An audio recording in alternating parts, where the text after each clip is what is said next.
ಗಣಿನಾಡು ಬಳ್ಳಾರಿಗೆ ಪ್ರಧಾನಿ ನರೇಂದ್ರ ಮೋದಿ ಅವರು ಇವತ್ತು ಎಂಟ್ರಿ ಕೊಡ್ತಾರೆ. ಬಳ್ಳಾರಿ ಕೊಪ್ಪಳ ಅಭ್ಯರ್ಥಿಗಳ ಪರ ಭರ್ಜರಿ ಪ್ರಚಾರ ಕೂಡ ಆಗುತ್ತೆ. ಶ್ರೀರಾಮುಲು ಡಾಕ್ಟರ್ ಬಸವರಾಜ್ ಪರ ಮತಯಾಚನೆ. ಸಂಜೆ ಹೊಸಪೇಟೆಗೆ ಅಲ್ಲಿಂದ ಪ್ರಧಾನಿ ನರೇಂದ್ರ ಮೋದಿ ಅವರ ಆಗಮನ. ಅಂದ್ರೆ ಬಳ್ಳಾರಿ ವಿಚಾರಕ್ಕೆ ಸಂಬಂಧಪಟ್ಟಂತೆ ಹೊಸಪೇಟೆಯಲ್ಲಿ ಬೃಹತ್ ಸಮಾವೇಶದ ಆಯೋಜನೆ ಆಗಿದೆ. ಅಲ್ಲಿ ಇಬ್ಬರು ಅಭ್ಯರ್ಥಿಗಳ ಪರವಾಗಿ ಅಬ್ಬರದ ಪ್ರಚಾರ ಪ್ರಧಾನಿ ನರೇಂದ್ರ ಮೋದಿ ಅವರಿಂದ. ಪುನೀತ್ ರಾಜ್ಕುಮಾರ್ ಮೈದಾನದಲ್ಲಿ ಈ ಸಮಾವೇಶದ ಏರ್ಪಾಡಾಗಿದೆ. ಸಮಾವೇಶದ ಬಳಿಕ ಹೊಸಪೇಟೆಯಲ್ಲೇ ಇವತ್ತು ಪ್ರಧಾನಿ ನರೇಂದ್ರ ಮೋದಿ ಅವರು ಉಳಿದುಕೊಳ್ತಾರೆ. ಅವರ ವಾಸ್ತವ್ಯಕ್ಕೂ ಕೂಡ ಎಲ್ಲಾ ರೀತಿಯ ಸಿದ್ಧತೆಗಳನ್ನ ಹೊಸಪೇಟೆಯಲ್ಲಿ ಮಾಡಿಕೊಳ್ಳಲಾಗಿದೆ. ಈ ಕುರಿತು ಮಾಹಿತಿ ಕೊಡೋದಕ್ಕೆ ನಮ್ಮ ಪ್ರತಿನಿಧಿ ಓಂ ಪ್ರಕಾಶ್ ಸ್ಪಾಟ್ ಇಂದಲೇ ನೇರ ಸಂಪರ್ಕದಲ್ಲಿ ಜಾಯಿನ್ ಆಗ್ತಿದ್ದಾರೆ. ಓಂ ಪ್ರಕಾಶ್, ಕಲಬುರಗಿಯಿಂದ ಹೊಸಪೇಟೆಗೆ ಬಂದಿದ್ದೀರಿ. ಪ್ರಧಾನಿ ನರೇಂದ್ರ ಮೋದಿ ಅವರ ಆಗಮನದ ಹಿನ್ನೆಲೆ ಯಾವ ರೀತಿ ಸಿದ್ಧತೆ ಆಗಿದೆ? ಪ್ರಧಾನಿ ನರೇಂದ್ರ ಮೋದಿ ಅವರು ಸಮಾವೇಶದ ಬಳಿಕ ಅಲ್ಲೇ ವಾಸ್ತವ್ಯ ಬೇರೆ ಹೂಡ್ತಾರೆ. ಹಾಗಾಗಿ ಅದರ ಕುರಿತಾಗಿ ಮಾಹಿತಿ ಕೊಡ್ತಾ ಹೋಗೋದಾದ್ರೆ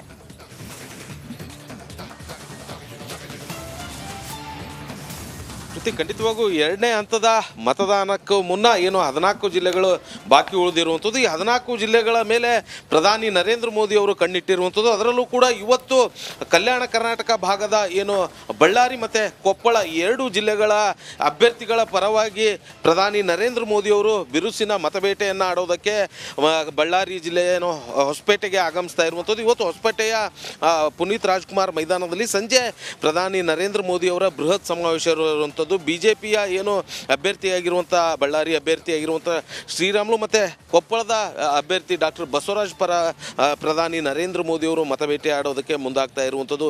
ಪ್ರಧಾನಿ ನರೇಂದ್ರ ಮೋದಿ ಅವರಿಗೆ ಬಿಜೆಪಿಯಿಂದ ಒಂದು ವಿಶೇಷ ಉಡುಗೊರೆಯನ್ನು ಕೂಡ ಕೊಡೋದಕ್ಕೆ ಈಗಾಗಲೇ ಸಿದ್ಧತೆ ಮಾಡ್ಕೊಂಡಿರುವಂಥದ್ದು. ಅದು ಶ್ರೀ ಕೃಷ್ಣದೇವರಾಯ ರಥ ಓಡಿಸ್ತಾ ಇರುವಂಥ ಒಂದು ಈ ಮೂರ್ತಿಯನ್ನು ಕೊಡೋದಕ್ಕೆ ಮುಂದಾಗಿರುವಂಥದ್ದು. ಭಾಳ ಪ್ರಮುಖವಾಗಿ ಸಾಕಷ್ಟು ಅಂಶಗಳನ್ನು ಇದು ಈ ಒಂದು ರಥದ ಏನು ಚಿತ್ರ ಏನಿದೆ ಇದು ಸಾರುವಂಥದ್ದು. ಅಂದರೆ ದೇಶ ಮತ್ತೊಮ್ಮೆ ಪ್ರಧಾನಿಯವರ ಚುಕ್ಕಾಣಿ ಹಿಡಿದು ಆ ದೇಶವನ್ನು ಮುನ್ನಡೆಸುವಂಥ ನಿಟ್ಟಿನಲ್ಲಿ ಆ ಒಂದು ರಥಯಾತ್ರೆ ಸಾಗುತ್ತಾ ಇರುವಂಥ ಒಂದು ಕೊಡುಗೆಯನ್ನು ಪ್ರಧಾನಿ ನರೇಂದ್ರ ಮೋದಿ ಅವರಿಗೆ ಕೊಡೋದಕ್ಕೆ ಜಿಲ್ಲಾ ಬಿಜೆಪಿ ಅವರು ಸಿದ್ಧತೆ ಮಾಡಿಕೊಂಡಿರುವಂಥದ್ದು. ಸಂಜೆ ಏನು ಪುನೀತ್ ರಾಜ್ಕುಮಾರ್ ಮೈದಾನದಲ್ಲಿ 2 ಅಭ್ಯರ್ಥಿಗಳ ಪರವಾಗಿ ದೊಡ್ಡ ಮಟ್ಟದ ಏನು ಅಬ್ಬರದ ಪ್ರಚಾರ ನಡೆಸೋದಕ್ಕೆ ಮುಂದಾಗ್ತಾ ಇರುವಂಥದ್ದು. ಭಾಳ ಪ್ರಮುಖವಾಗಿ ಏನಂತಂದರೆ ನರೇಂದ್ರ ಮೋದಿ ಅವರು ಬರ್ತಾ ಇದ್ದಾರೆ ಅನ್ನೋಂಥದ್ದೇ ಒಂದು ದೊಡ್ಡ ಈ ಭಾಗದ ಜನರಿಗೆ ಖುಷಿ. ಅದರಲ್ಲೂ ಕೂಡ ಇವತ್ತು ಹೊಸಪೇಟೆಯಲ್ಲೇ ಏನು ಪ್ರಧಾನಿ ನರೇಂದ್ರ ಮೋದಿ ಅವರು ಉಳಿತಾ ಇರುವಂಥದ್ದು. ಅಂದರೆ ಹೊಸಪೇಟೆ ಮತ್ತು ಬಳ್ಳಾರಿ ಕೊಪ್ಪಳ 2 ಲೋಕಸಭಾ ಅಭ್ಯರ್ಥಿಗಳ ಪರ ಪ್ರಚಾರ ನಡೆಸಿದ ಬಳಿಕ ಇವತ್ತು ರಾತ್ರಿ ಪ್ರಧಾನಿ ನರೇಂದ್ರ ಮೋದಿ ಅವರು ಇಲ್ಲೇ ಖಾಸಗಿ ಹೋಟೆಲ್ನಲ್ಲಿ ವಾಸ್ತವ್ಯ ಮಾಡ್ತಾ ಇರುವಂಥದ್ದು. ಹಾಗಾಗಿ ಪ್ರಧಾನಿ ನರೇಂದ್ರ ಮೋದಿ ಅವರು ಹೊಸಪೇಟೆಗೆ ಆಗಮಿಸ್ತಾ ಇರುವಂಥ ಹಿನ್ನೆಲೆಯಲ್ಲಿ ಒಂದು ಕಡೆ ಸಮಾವೇಶಕ್ಕೆ ದೊಡ್ಡ ಮಟ್ಟದ ಭದ್ರತೆಯನ್ನು ಕೂಡ ಏನು ಮಾಡಿಕೊಂಡಿರುವಂಥದ್ದು. 1600ಕ್ಕೂ ಹೆಚ್ಚು ಪೊಲೀಸರು ಮತ್ತು ಹೋಮ್ ಗಾರ್ಡ್ ಸಿಬ್ಬಂದಿಗಳು ಎಲ್ಲವೂ ಕೂಡ ನಿಯೋಜನೆ ಮಾಡಿರುವಂಥದ್ದು. ಅದರ ಹೊರತಾಗಿ ರಾತ್ರಿ ವಾಸ್ತವ್ಯ ಮಾಡಲಿರುವಂಥ ಹೋಟೆಲ್ನಲ್ಲೂ ಕೂಡ ಅದು ಈಗ ಎಂಟೈರ್ ಹೋಟೆಲ್ SPG ತನ್ನ ಕಂಟ್ರೋಲ್ಗೆ ತೆಗೆದುಕೊಂಡಿರುವಂಥದ್ದು. ಭಾಳ ಪ್ರಮುಖವಾಗಿ ಮೋದಿ ವಾಸ್ತವ್ಯಕ್ಕೆ ಸಾಕಷ್ಟು ಭದ್ರತಾ ವ್ಯವಸ್ಥೆಯನ್ನು ಕೈಗೊಳ್ಳಬೇಕಾಗುತ್ತೆ. ಆ ನಿಟ್ಟಿನಲ್ಲಿ ಏನು SPG ತಂಡ ಇಡೀ ಹೋಟೆಲನ್ನು ತನ್ನ ಸುಪರ್ದಿಗೆ ತೆಗೆದುಕೊಂಡು ಎಲ್ಲ ರೀತಿಯಾದಂಥ ಭದ್ರತೆಯನ್ನು ಕೂಡ ಕಲ್ಪಿಸೋದಕ್ಕೆ ಮುಂದಾಗಿರುವಂಥದ್ದು. ಇನ್ನು ವಿಶೇಷವಾಗಿ ಇವತ್ತು ಪ್ರಧಾನಿ ನರೇಂದ್ರ ಮೋದಿ ಅವರು ಯಾವ ರೀತಿಯಾಗಿ ಅವರ ಭಾಷಣ ಇರುತ್ತೆ ಅನ್ನುವಂಥದ್ದು ಕೂಡ ಬಹಳ ಕುತೂಹಲದಿಂದ ಜನರು ಕಾಯ್ತಾ ಇರುವಂಥದ್ದು. ಹಾಗಾಗಿ ಪ್ರಧಾನಿ ನರೇಂದ್ರ ಮೋದಿ ಅವರ ಭಾಷಣ ಕೇಳೋದಕ್ಕೆ ಸಾಕಷ್ಟು ಜನ ಅತ್ಯಂತ ಕಾತುರದಿಂದ ಕಾಯ್ತಾ ಇರುವಂಥದ್ದು. ಅವರ ಕಾರ್ಯಕ್ರಮಕ್ಕೆ ಆಗಮಿಸಬೇಕು ಅನ್ನುವಂಥ ನಿಟ್ಟಿನಲ್ಲಿ ತುದಿಗಾಲಲ್ಲಿ ನಿಂತಿರುವಂಥದ್ದು. ಶ್ರುತಿ. ಓಕೆ ಓಂ ಪ್ರಕಾಶ್, ಧನ್ಯವಾದಗಳು ತಮ್ಮೆಲ್ಲ ಮಾಹಿತಿಗೆ. ನಾಗೇಂದ್ರ ಬಾಬು ಇವತ್ತು ಸಮಾವೇಶ ನಡೆಯುವ ಜಾಗದಿಂದ ಲೈವ್ ಕನೆಕ್ಟೆಡ್ ಇದ್ದಾರೆ. ನಾಗೇಂದ್ರ ಬಾಬು, ಮೋದಿ ಬರ್ತಿದ್ದಾರೆ ಅಂತಂದ್ರೆ ಬಿಜೆಪಿ ಅವರು, ಅದರಲ್ಲೂ ಆ ಲೋಕಲ್ ಲೆವೆಲ್ ಅಲ್ಲಿ ಇರ್ತಕ್ಕಂಥ ಬಿಜೆಪಿ ನಾಯಕರು ಪ್ರಚಾರದ ಅಖಾಡವನ್ನ ಮತ್ತಷ್ಟು ಮಗದಷ್ಟು ರಂಗೇರುವಂತೆ ಎಲ್ಲ ಸಿದ್ಧತೆಯನ್ನ ಮಾಡ್ಕೊಂಡಿರ್ತಾರೆ. ಸಮಾವೇಶಕ್ಕೆ ಯಾವ ರೀತಿ ಸಿದ್ಧವಾಗಿದೆ ವೇದಿಕೆ, ಎಷ್ಟು ಜನ ಸೇರೋ ನಿರೀಕ್ಷೆ ಇದೆ, ಡೀಟೇಲ್ಸ್ ಹಂಚ್ಕೊಳ್ಳೋದಾದ್ರೆ? ಸ್ಮಿತಾ, ಈಗ ನಾನು ಆ ಒಂದು ಸಮಾವೇಶ ನಡೆಯುವಂಥ ಸ್ಟೇಜ್ನ ಎಡಭಾಗದಲ್ಲಿ ನಿಂತಿದ್ದೀನಿ. ಬೃಹತ್ ಸ್ಟೇಜನ್ನು ಹಾಕಲಾಗಿದೆ. ಸುಮಾರು 75,000 ಜನ ಸೇರುವಂಥ ನಿರೀಕ್ಷೆ ಇದೆ. ಹಾಗಾಗಿ 75,000 ಕುರ್ಚಿಗಳನ್ನು ಕೂಡ ಅಲ್ಲಿ ಹಾಕಲಾಗಿದೆ. ಬೆಳಗ್ಗೆ 8 ಗಂಟೆಯಿಂದ ಜನ ಆಗಮಿಸ್ತಿದ್ದಾರೆ. ಈ ರಸ್ತೆ ಇದೆಯಲ್ಲ, ಈ ರಸ್ತೆ ನಾನು ನಮ್ಮ ಕ್ಯಾಮ್ರಾಮನ್ಗೆ ಹೇಳ್ತೀನಿ, ರಾಜು ಇದ್ದಾರೆ, ರಸ್ತೆನ ಎಲ್ಲೂ ಕೂಡ ವಾಹನಗಳು ಓಡಾಡದಂತೆ ಈ ಒಂದು ರಸ್ತೆನ ಬ್ಲಾಕ್ ಮಾಡಿದ್ದಾರೆ. ಸ್ಮಿತಾ, ಆ ಭಾಗದಿಂದ ಇಲ್ಲಿಯವರೆಗೂ ಕೂಡ ಇನ್ನೂ ಜನ ನಡ್ಕೊಂಡು ಬರ್ತಾನೆ ಇದ್ದಾರೆ. 11 ಗಂಟೆಗೆ ಪ್ರಧಾನಿ ನರೇಂದ್ರ ಮೋದಿಯವರು ಈ ಸಮಾವೇಶದ ಜಾಗಕ್ಕೆ ಆಗಮಿಸ್ತಾರೆ. ಸಮಾವೇಶವನ್ನು ಉದ್ದೇಶಿಸಿ ಭಾಷಣವನ್ನು ಮಾಡಲಿದ್ದಾರೆ. ನೋಡಿ ಯಾವ ರೀತಿಯಾಗಿ ಜನ ದಂಡೆ ಹರಿದು ಬರ್ತಾ ಇದೆ ಅಂತೇಳಿ. ಸೊ ಒಂದು BJP ಸಮಾವೇಶ ಅಂತಂದರೆ ಅಲ್ಲಿ ಒಂದು ದೊಡ್ಡ ಮಟ್ಟದಲ್ಲಿ ವೇದಿಕೆ ಇರುತ್ತೆ, ದೊಡ್ಡ ಮಟ್ಟದಲ್ಲಿ ಒಂದು ಪೆಂಡಲ್ಗಳನ್ನು ಕೂಡ ಹಾಕಲಾಗಿರುತ್ತೆ. ಅದೇ ರೀತಿಯಾಗಿ ಪ್ರಧಾನಿಯವರು ಆಗಮಿಸ್ತಾ ಇರುವಂಥ ಹಿನ್ನೆಲೆಯಲ್ಲಿ ಪ್ರತಿಯೊಬ್ಬರನ್ನು ಕೂಡ ಚೆಕ್ ಮಾಡಿ ಒಳಗಡೆ ಕಳುಹಿಸುವಂಥ ಕೆಲಸಕ್ಕೆ ಇಲ್ಲಿ ಪೊಲೀಸ್ ಸಿಬ್ಬಂದಿಗಳನ್ನು ನಿಯೋಜನೆ ಮಾಡಲಾಗಿದೆ. ನೋಡಿ, ಇಲ್ಲಿ ಸುಮಾರು 5 ಡೋರ್ ಮೆಟಲ್ ಡಿಟೆಕ್ಟರ್ಗಳನ್ನು ಹಾಕಲಾಗಿದೆ. ಯಾರೇ ಹೋದರೂ ಕೂಡ ಈ ಒಂದು ಜಾಗದಲ್ಲಿ ಅವರನ್ನು ಪರೀಕ್ಷಿಸಿ ನಂತರ ಅವರನ್ನು ಒಳಗಡೆ ಕಳುಹಿಸಿಕೊಡುವಂಥ ಕೆಲಸಗಳಾಗ್ತಾ ಇದೆ. ಸ್ಮಿತಾ, ನೆನೆ ನಾನು ಇಲ್ಲಿ ಬಂದು ಒಂದಷ್ಟು ವಿಚಾರಗಳನ್ನು ಕಲೆ ಹಾಕೋದಕ್ಕೆ ಮುಂದಾದಾಗ 75ಕ್ಕಿಂತ ಹೆಚ್ಚು SPG ಟೀಮ್ ಇಲ್ಲಿಗೆ ಆಗಮಿಸಿದೆ ಬೆಳಗಾವಿಗೆ. ಕಳೆದ 15 ದಿನಗಳಿಂದ ಬೆಳಗಾವಿಯಲ್ಲಿ ಇದ್ದುಕೊಂಡು ಟೈಟ್ ಸೆಕ್ಯೂರಿಟಿ ಅಂದರೆ ಭದ್ರತೆಯ ಬಗ್ಗೆ ಸಾಕಷ್ಟು ಕ್ರಮವನ್ನು ಕೂಡ ತೆಗೆದುಕೊಂಡಿದ್ದಾರೆ ಅನ್ನುವ ಮಾಹಿತಿ ಇದೆ. 14 ಲೋಕಸಭಾ ಕ್ಷೇತ್ರಗಳು ಏನು ಬರುತ್ತೆ ಅಷ್ಟು ಲೋಕಸಭಾ ಕ್ಷೇತ್ರಗಳನ್ನು ಗೆಲ್ಸ್ಕೊಂಡು ಬರಬೇಕು ಅನ್ನುವ ನಿಟ್ಟಿನಲ್ಲಿ 14 ಕ್ಷೇತ್ರಗಳು ಕೂಡ BJP ಗೆಲ್ಲಬೇಕು ಅನ್ನುವ ನಿಟ್ಟಿನಲ್ಲಿ ಇವತ್ತು ಭಾಷಣವನ್ನು ಮಾಡಲಿದೆ. ನೋಡಿ, ಇವತ್ತು 5 ಸಮಾವೇಶಗಳಲ್ಲಿ ಭಾಗಿಯಾಗ್ತಿದ್ದಾರೆ. ಬೆಳಗಾವಿಯಲ್ಲಿ ಸಮಾವೇಶವನ್ನು ಮುಗಿಸಿ ನೇರವಾಗಿ ಶಿರ್ಸಿಗೆ ಹೋಗ್ತಾರೆ. ಶಿರ್ಸಿಯಿಂದ ಅಲ್ಲಿಂದ ದಾವಣಗೆರೆಗೆ ಹೋಗ್ತಾರೆ. ದಾವಣಗೆರೆಯಿಂದ ಬಳ್ಳಾರಿಗೆ ಹೋಗ್ತಾರೆ. ಬಳ್ಳಾರಿಗೆ ಹೋಗಿ ಇವತ್ತು ಹೊಸಪೇಟೆಯಲ್ಲಿ ವಾಸ್ತವ್ಯವನ್ನು ಹೂಡಲಿದ್ದಾರೆ ಸ್ಮಿತಾ. ಹಾಗಾಗಿ ಬಹಳ ಕುತೂಹಲ ಇದೆ. ಇವತ್ತು ಪ್ರಧಾನಿ ನರೇಂದ್ರ ಮೋದಿಯವರು ಈ ಒಂದು ಸಮಾವೇಶಕ್ಕೆ ಆಗಮಿಸಿ ಯಾವ ರೀತಿಯಾದಂಥ ಭಾಷಣವನ್ನು ಮಾಡ್ತಾರೆ ಅಂತೇಳಿ. ಒಂದು ಕಡೆ ನೇಹಾ ಕೊಲೆ ವಿಚಾರವಾಗಿಯೂ ಕೂಡ ಸಾಕಷ್ಟು ಚರ್ಚೆಗಳಾಗ್ತಾ ಇದೆ. ರಿಸರ್ವೇಷನ್ ವಿಚಾರವಾಗಿ ಕೂಡ ಸಾಕಷ್ಟು ಚರ್ಚೆಗಳಾಗ್ತಾ ಇದೆ. ಬರ ಪರಿಹಾರದ ವಿಚಾರವಾಗಿ ಕೂಡ ಇವತ್ತು ಹಗ್ಗ ಜಗ್ಗಾಟ ನಡೀತಾ ಇದೆ. BJPಯವರು ಅದನ್ನು ಸಮರ್ಥನೆ ಮಾಡ್ಕೊಳ್ತಾ ಇದ್ದಾರೆ. ಕಾಂಗ್ರೆಸ್ ಭಿಕ್ಷೆ ಕೊಟ್ಟಿದೆ ಅನ್ನುವ ರೀತಿಯಲ್ಲಿ ಮಾತುಗಳನ್ನು ಆಡ್ತಾ ಇದೆ. ಹಾಗಾಗಿ ಇವತ್ತು ಬೆಳಗಾವಿಯಲ್ಲಿ ನಿಂತು ನರೇಂದ್ರ ಮೋದಿಯವರು ಯಾವ ಭಾಷಣವನ್ನು ಮಾಡಲಿದ್ದಾರೆ ಅನ್ನುವ ಕುತೂಹಲ ಅಂತೂ ಕೆರಳಿಸ್ತಾ ಇದೆ ಸ್ಮಿತಾ. ರೈಟ್, ಸಂಪರ್ಕದಲ್ಲಿ ನಾಗೇಂದ್ರ ಬಾಬು. ಮತ್ತೊಂದು ಕಡೆಯಲ್ಲಿ ಬೆಳಗಾವಿ ಮುಗಿಸಿ ಇವತ್ತು ಉತ್ತರ ಕನ್ನಡದಲ್ಲೂ ಕೂಡ ಆ ಭಾಗದ BJP ಅಭ್ಯರ್ಥಿ ಪರವಾಗಿ ಪ್ರಚಾರವನ್ನ ಮಾಡಲಿಕ್ಕೆ ನರೇಂದ್ರ ಮೋದಿ ಅವರು ಶಿರ್ಸಿಗೆ ಆಗಮಿಸ್ತಾರೆ. ಶಿರ್ಸಿಯ ಜಿಲ್ಲಾ ಕ್ರೀಡಾಂಗಣದಲ್ಲಿ ನಮೋ ಸಮಾವೇಶವನ್ನ ಹಮ್ಮಿಕೊಳ್ಳಲಾಗಿದೆ.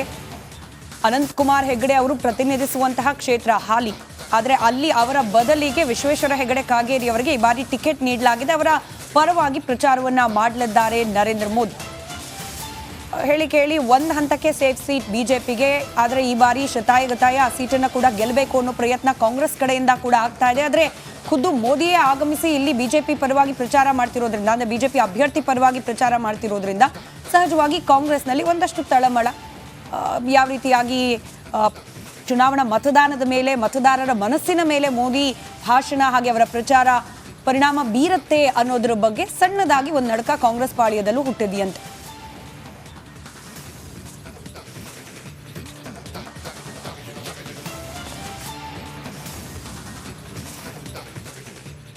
ಇನ್ನು ಶಿರ್ಸಿಯಲ್ಲಿ ಅಬ್ಬರದ ಪ್ರಚಾರ ಯಾವ ರೀತಿ ಇರುತ್ತೆ, ಸಮಾವೇಶಕ್ಕೆ ಸಿದ್ಧತೆ ಭದ್ರತೆ ಯಾವ ರೀತಿ ಆಗಿದೆ ಅನ್ನೋದ್ರ ಬಗ್ಗೆ ಮಾಹಿತಿ ಕೊಡೋದಕ್ಕೆ ನನ್ನ ಸಹೋದ್ಯೋಗಿ ರಂಜಿತ್ ಶಿರಿಯಾರ್ ಸ್ಪಾಟ್ ಇಂದಲೇ ನೇರ ಸಂಪರ್ಕದಲ್ಲಿ ಜಾಯಿನ್ ಆಗ್ತಿದ್ದಾರೆ. ರಂಜಿತ್, ಬೆಳಗ್ಗೆ ತಾವು ತೋರಿಸ್ತಾ ಇದ್ರಿ ಅಲ್ಲಿ ವಾತಾವರಣ, ಜನರ ಉತ್ಸಾಹ ಯಾವ ರೀತಿ ಇದೆ ಅಂತ.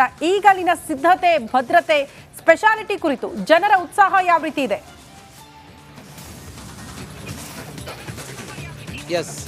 ಎಸ್ ಎಕ್ಸಾಕ್ಟ್ಲಿ ಶ್ರುತಿ. ಗುಡ್ ಮಾರ್ನಿಂಗ್ ಸ್ಮಿತಾ ರಂಗನಾಥ್ ಮತ್ತೆ ಶ್ರುತಿ, ನಿಮ್ಮಿಬ್ಬರಿಗೂ ಕೂಡ. BJPಯ ಭದ್ರಕೋಟೆ ಉತ್ತರ ಕನ್ನಡ, ಇಲ್ಲಿ BJP MP ಸಿಟ್ಟಿಂಗ್ MP ಇದ್ದಾರೆ ಅನಂತಕುಮಾರ್ ಹೆಗಡೆ. ಈಗ ವಿಶ್ವೇಶ್ವರ ಹೆಗಡೆ ಕಾಗೇರಿ ಅವರಿಗೆ ಟಿಕೆಟ್ ಸಿಕ್ಕಿದೆ. ಇವತ್ತು ಪ್ರಧಾನಿ ನರೇಂದ್ರ ಮೋದಿ ಶಿರಸಿಗೆ ಬರ್ತಾ ಇರೋದು ಇದೇ ಮೊದಲು. ಈ ಹಿಂದೆ ಇಂದಿರಾ ಗಾಂಧಿ ಪ್ರಧಾನಿ ಆಗಿದ್ದಾಗ ಒಂದು ಬಾರಿ ಬಂದಿದ್ರಂತೆ. ಅಂಕೋಲಕ್ಕೆ ಈ ಹಿಂದೆ ವಿಧಾನಸಭಾ ಚುನಾವಣೆ, ಸಾರ್ವತ್ರಿಕ ಚುನಾವಣೆ ಸಮಯದಲ್ಲಿ ಪ್ರಧಾನಿ ನರೇಂದ್ರ ಮೋದಿ ಅವರು ಬಂದಿದ್ದಾರೆ. ಆದರೆ ಶಿರಸಿಗೆ ಬರ್ತಾ ಇರೋದು ಇದೇ ಮೊದಲು. ಅಂಕೋಲ ಸೇರಿದಂತೆ ಈ ಖಾನಾಪುರ ಸೇರಿದಂತೆ ಬೆಳಗಾವಿ ಭಾಗದ ಎಲ್ಲ ತಾಲೂಕುಗಳು, ಈ ಉತ್ತರ ಕನ್ನಡ ಭಾಗದ ತಾಲೂಕಿನ ಎಲ್ಲ BJP ಕಾರ್ಯಕರ್ತರು ಸೇರಿದಂತೆ ಎಲ್ಲರೂ ಕೂಡ ಇವತ್ತು ಭಾಗಿಯಾಗ್ತಾರೆ. ಪ್ರಧಾನಿ ನರೇಂದ್ರ ಮೋದಿ ಅವರ ಬರುವಿಕೆಗಾಗಿ ಸುಮಾರು 80,000 ಚೇರ್ನ ಆಸನದ ವ್ಯವಸ್ಥೆಯನ್ನು ಮಾಡಲಾಗಿದೆ. ಇನ್ನು ಸ್ಮಿತಾ ರಂಗನಾಥ್, ನಾವು ಗಮನಿಸಬೇಕು, ಇಲ್ಲಿ ಒಂದು ಬೇರೆ ರೀತಿಯ ಮೋದಿ ಮೇನಿಯಾ ಸೃಷ್ಟಿಯಾಗಿದೆ. 100 ಜನ 7 ಗಂಟೆಯಿಂದಲೇ ಬಂದು ಕಾದು ನಿಂತಿರುವಂಥ ದೃಶ್ಯ. ಸಾಲುಗಟ್ಟಿ ಹನುಮಂತನ ಬಾಲದಂತೆ ಪ್ರಧಾನಿ ನರೇಂದ್ರ ಮೋದಿ ಅವರನ್ನ ನೋಡೋದಕ್ಕೆ ಅಭಿಮಾನಿಗಳ ಸಾಗರ ಗಮನಿಸ್ತಾ ಇದ್ದೀರಿ ಸ್ಮಿತಾ ರಂಗನಾಥ್. 100 ಜನ ಇದ್ದಾರೆ. BJP ಬಾವುಟ, ಕೇಸರಿ ಧ್ವಜ ಹಾಗೆ BJP ಶಾಲನ್ನು ಹೊದ್ದುಕೊಂಡು ಬಂದಿರುವಂಥ ಮಹಿಳೆಯರು, ಚಿಕ್ಕ ಚಿಕ್ಕ ಮಕ್ಕಳು, ವೃದ್ಧರು, ಕಿರಿಯರು ಸೇರಿದಂತೆ 100 ಜನ ಇದ್ದಾರೆ. ಇವರೆಲ್ಲರೂ ಕೂಡ ಇನ್ನು SPG ಕ್ಲಿಯರೆನ್ಸ್ ಆಗದೇ ಇದ್ರೂ ಕೂಡ ಜನ ಮಾತ್ರ ಬಂದು ನಿಂತಿದ್ದಾರೆ. ಶ್ರೀರಾಮಚಂದ್ರನ ಫೋಟೋ ಇದೆ, ಹಾಗೆ ನರೇಂದ್ರ ಮೋದಿಯವರ ಫೋಟೋ ಇದೆ. ಅಭಿಮಾನಿಗಳು ವಿಶೇಷ ಬ್ಯಾನರ್ಗಳನ್ನೆಲ್ಲ ಹಿಡ್ಕೊಂಡು ಬಂದಿದ್ದಾರೆ. ನಾನು ಮಾತಾಡ್ತೀನಿ ಅಭಿಮಾನಿಗಳನ್ನ. ಹೇಳಿ, ಎಷ್ಟು ಖುಷಿ ಇದೆ ಇವತ್ತು ಪ್ರಧಾನಿ ನರೇಂದ್ರ ಮೋದಿ ಅವರು ತಮ್ಮೂರಿಗೆ ಬರ್ತಾ ಇರೋದಮ್ಮ? ತುಂಬ ಖುಷಿ ಇದೆ. ನಾನು ಯಾವಾಗ ನೋಡ್ತೀನಿ ಅಂತ ಅನಿಸ್ತಾ ಇದೆ. ಅವರ ಪೆಟ್ಟ ಅಭಿಮಾನಿ ನಾನು. ನೋಡಿ ಕಾರ್ಯಕರ್ತರ ಉತ್ಸಾಹ ಹೆಂಗಿದೆ ಅಂತ ಹೇಳಿದ್ರೆ ಬೆಳಿಗ್ಗೆ 7 ಗಂಟೆಯಿಂದಲೇ ಬಂದಿರುವಂತ ಕಾರ್ಯಕರ್ತರು ಬಿಜೆಪಿ ಶಾಲ್ ಹೊದ್ದುಕೊಂಡು ಇಲ್ಲಿ ಬಂದು ಕೂತಿದ್ದಾರೆ. ಏನ್ ಹೇಳ್ತೀರಿ? ರಾಷ್ಟ್ರ ನಾಯಕರಾಗಿರುವಂತಹ ವಿಶ್ವ ನಾಯಕರಾಗಿರುವಂತಹ ಪ್ರಧಾನಿ ನರೇಂದ್ರ ಮೋದಿ ಅವರು ಬರ್ತಾ ಇದ್ದಾರೆ. ಇವರು ಕೇವಲ ಪ್ರಧಾನಮಂತ್ರಿ ಅಂತ ನಾವು ಭಾವಿಸುವುದಿಲ್ಲ, ಕೃಷ್ಣನ ಸಾರಥಿ ಅಂತ ಭಾವಿಸ್ತೇವೆ. ಯಾಕಂತ ಹೇಳಿದ್ರೆ ಸನಾತನ ಧರ್ಮವನ್ನು ರಕ್ಷಿಸಲಿಕ್ಕೆ ಮೋದಿ ಅವರು ಬರ್ತಾ ಇದ್ದಾರೆ. ರಾಮನ ಆಶೀರ್ವಾದದೊಂದಿಗೆ ರಾಮನ ಪಟ್ಟಾಭಿಷೇಕ ಹೇಗಾಯ್ತೋ ಹಾಗೆ ಪ್ರಧಾನಿ ನರೇಂದ್ರ ಮೋದಿ ಅವರ ಪಟ್ಟಾಭಿಷೇಕವನ್ನು ಮಾಡ್ತೇವೆ. 400ಕ್ಕೂ ಅಧಿಕ ಸೀಟ್ಗಳನ್ನ ಕೊಡ್ತೇವೆ. ನರೇಂದ್ರ ಮೋದಿಗೆ ಇದು ಕೃಷ್ಣನ ಸಾರಥಿ. ಎಸ್ ಕೇಸರಿ ಕುರ್ತಾ ಧರಿಸಿ ಬಿಜೆಪಿಯ ಟೋಪಿ ಧರಿಸಿ ಹೇಳಿ ಎಷ್ಟು ಉತ್ಸಾಹ ಇದೆ ಕಾರ್ಯಕರ್ತರಲ್ಲಿ. ನಮ್ಮ ಹೆಮ್ಮೆಯ ಮೋದಿ ಬರ್ತಾ ಇದ್ದಾರೆ. ನಮಗೆ ಭಾರತ ದೇವರು ನಮ್ಮ ಸಿರಸಿಗೆ ಕಾಲಿಡ್ತಿದ್ದಾರೆ. ಅದಕ್ಕೆ ತುಂಬಾ ಖುಷಿ ಆಗ್ತದೆ. ನನಗಂತಲ್ಲ, ನಮ್ಮೆಲ್ಲರಿಗೂ ಕೇಸರಿ ಪಡೆಯವರು ಎಲ್ಲರೂ ತುಂಬಾ ಖುಷಿ ಆಗ್ತದೆ. ಜೈ ಮೋದಿಜಿ. ನೋಡಿ ಹಿರಿಕಿರಿಯರು ಸೇರಿದಂತೆ 100 ಜನ ಮಹಿಳೆಯರು, ಮಕ್ಕಳು, ಹಿರಿಯರು, ಕಿರಿಯರು ಎಲ್ಲರೂ. ಎಸ್ ಎಕ್ಸಾಕ್ಟ್ಲಿ ನೋಡಿ ಇದು ಮೆಟಲ್ ಡಿಟೆಕ್ಟರ್ ಇಲ್ಲಿಂದ ಒಳಗಡೆ ಹೋಗ್ತಾರೆ. SPG ಕ್ಲಿಯರೆನ್ಸ್ ಇನ್ನೂ ಆಗದೆ ಇರೋದ್ರಿಂದಾಗಿ ಜನ ಕಾಯ್ತಾ ಇದ್ದಾರೆ. 7 ಗಂಟೆಯಿಂದ ಬಂದು ನಾ ಮುಂದು ತಾ ಮುಂದು ಅಂತ ಹೇಳಿ ಜನ ಕಾಯ್ತಾ ಇರೋದು ಮೆಟಲ್ ಡಿಟೆಕ್ಟರ್. ಎಸ್ ಹೇಳಿ ಅಮ್ಮ, ಹೇಳಿ. ವಿಶ್ವನಾಯಕ ಜಗತ್ ನಮ್ಮ ದೇವರಂತೂ ನೋಡ್ತಾ ಇಲ್ಲ, ದೇವ ಮಾನವನ ನೋಡ್ತಾ ಇದ್ದೇವೆ. ನಾವು ಭಾರಿ ಖುಷಿ ಆಗ್ತಾ ಇದೆ ಸರ್. ದೇವರೇ ಧರೆಗಿಳಿದು ಬಂದಂತ ಮಾನವರು ನಮ್ಮ ಊರಿಗೆ ಬರ್ತಿದ್ದಾರೆ. ನಮ್ಗೆ ಫುಲ್ ಖುಷಿ ಇದೆ. ಮೋದಿಜಿ ಅವರಿಗೆ ಬರೀ ಎಲ್ಲ ಹೇಳಿ. ತುಂಬಾ ಖುಷಿ.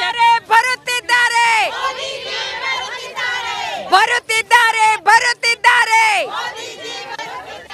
ನಮ್ಮ ಮೋದಿ.